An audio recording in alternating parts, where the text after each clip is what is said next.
Hey everyone, welcome back to Teleos Tribune. I am your host, Carson, and today we're going to be diving into one of the most mysterious, one of the most controversial topics in the entire Bible, and that is the Nephilim. You know, the Nephilim are portrayed as these giants, even like in shows like The House of David on Amazon Prime, which I suggest checking out. A very, very cool show.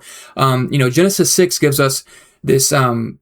These cryptic verses that have puzzled scholars. They've puzzled theologians and truth seekers for thousands of years. And who were these fallen ones, right? I mean, the fallen ones, right, is what Genesis says. Were they giants? Were they offspring of fallen angels and human women? And why does the Bible seem to leave so much unsaid? Today we're going to go beyond Genesis. We'll look at the Book of Enoch, ancient Jewish texts, traditions, New Testament hints, and what this all might mean. So buckle up. This one gets kind of wild. And if you like ancient mysteries, biblical deep dives, or just weird history or conservative values, debate breakdowns, hit that like button and subscribe. This is a new project for me, and show a little support, show a little love. It would go a long way with me and help produce better content in the future. So let's dive into it. Yeah, so, here's what Genesis 6 actually says. It says, when human beings, by the way, this is Genesis 6, 1 through 4, okay? When human beings began to increase in number on the earth, and daughters were born to them, the sons of God saw that the daughters of humans were beautiful, and they married any of them that they chose. The Nephilim were on earth in those days, and also afterward, when the sons of God went to the daughters of humans and had children by them. They were the heroes of old, men of renown. That's it. Short, vague, and it immediately jumps from there to the flood. So Genesis doesn't explain who the sons of God were, exactly what the Nephilim were, or why this mattered so much, but ancient readers probably knew more, right? So first, the word Nephilim comes from the Hebrew root nephal, meaning to fall.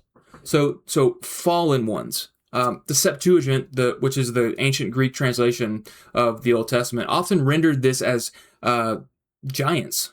That's where we get our, the modern idea of giants, where it comes from.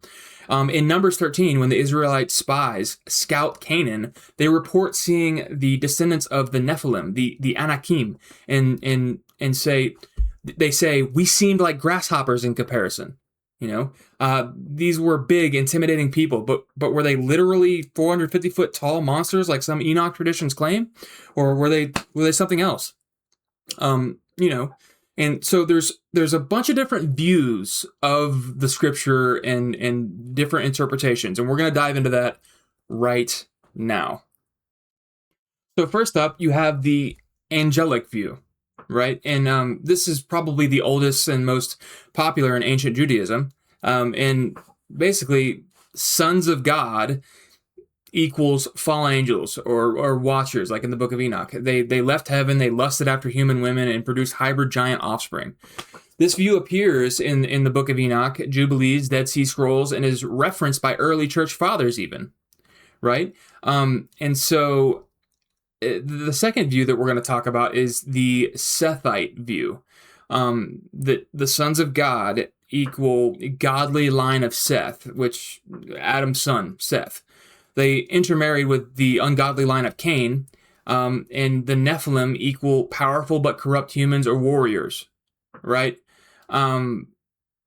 Basically, popular among some later Jewish and Christian interpreters, the dynastic and the royal view, though, on the other hand, is that sons of gods are tyrannical kings or rulers who took multiple wives and built empires off of violence.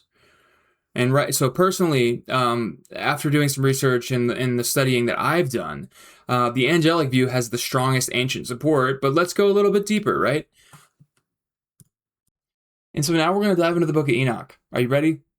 And so basically, the book of 1 Enoch, 1st Enoch, written around 300 to 200 BC, but it does draw on older traditions. It fills in the blanks a bit. Genesis is sort of brief because, in my opinion, the audience already knew the fuller story. But the first Enoch, it names the leader Simjaza, 200 watchers, right, which were angels, swear an oath on Mount Hermon.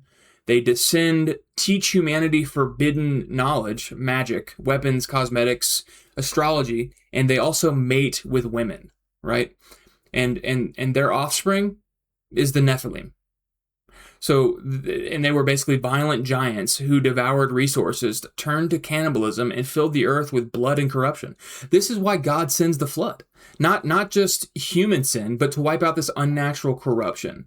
The spirits of the dead Nephilim, according to Enoch, they became demons disembodied and roaming the earth, which some tie to later beliefs about evil spirits, actually.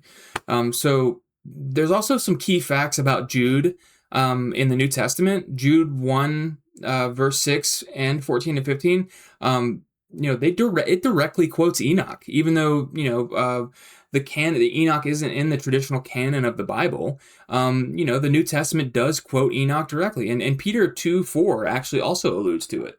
So the Bible doesn't treat Enoch as scripture, but it also shows that what it does do is it shows that these ideas were part of the cultural and theological conversation back in the day. So that, it was important. It was an important text. And even the Ethiopian Bible has the Book of Enoch in it.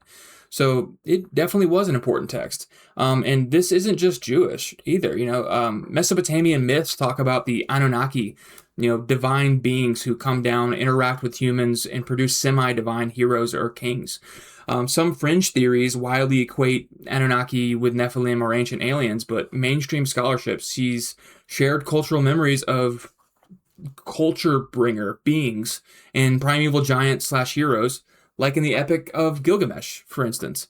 The Bible takes these stories and reframes them monotheistically. These weren't gods or natural heroes. Their actions were rebellion against the one true God, leading to judgment, really. I believe that the Bible has these things accurate, and that there is one true God.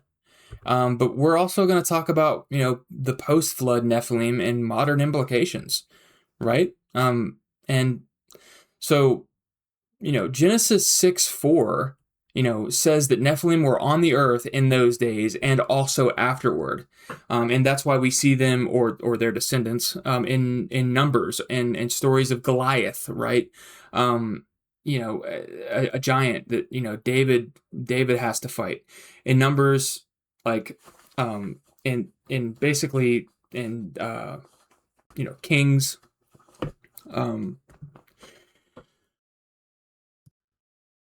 so what is the truth about the Nephilim, right? And I want you guys to comment and let me know what y'all think about this, because it does interest me. It's sort of mysterious, and I like to read up on the different interpretations of the scripture that we have on what they were. Genesis doesn't spell it all out because the focus is on God's holiness and human corruption, not sensational details, right? Not the mystery, right? But the extra biblical sources paint a picture of supernatural rebellion that demanded divine intervention. So what do you think? Angelic hybrids, powerful humans, something else? Drop giants, drop your theories in the comments. If this video hits 5K likes, I'll do a follow-up on the Rephaim or the Anakim or the Book of Enoch. I'll do a deep dive on the Book of Enoch. Tell me what you want to see on this channel, and I will do it.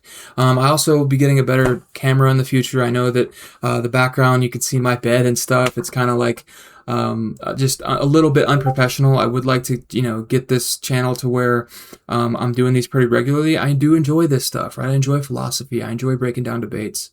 I enjoy talking about the laws of logic and the uncaused cause, right? The idea of, the question you can ask yourself, it's like, how is anything in motion, right? These philosophical ideas, things are in motion because, something puts it in motion, right? So if you follow the causes all the way back to the beginning, you have to get to what, Aristotle called the uncaused cause, or the uncaused mover, unmoved mover, right? And these sort of philosophical ideas are just kind of addicting to talk about. So I would love to continue making these videos.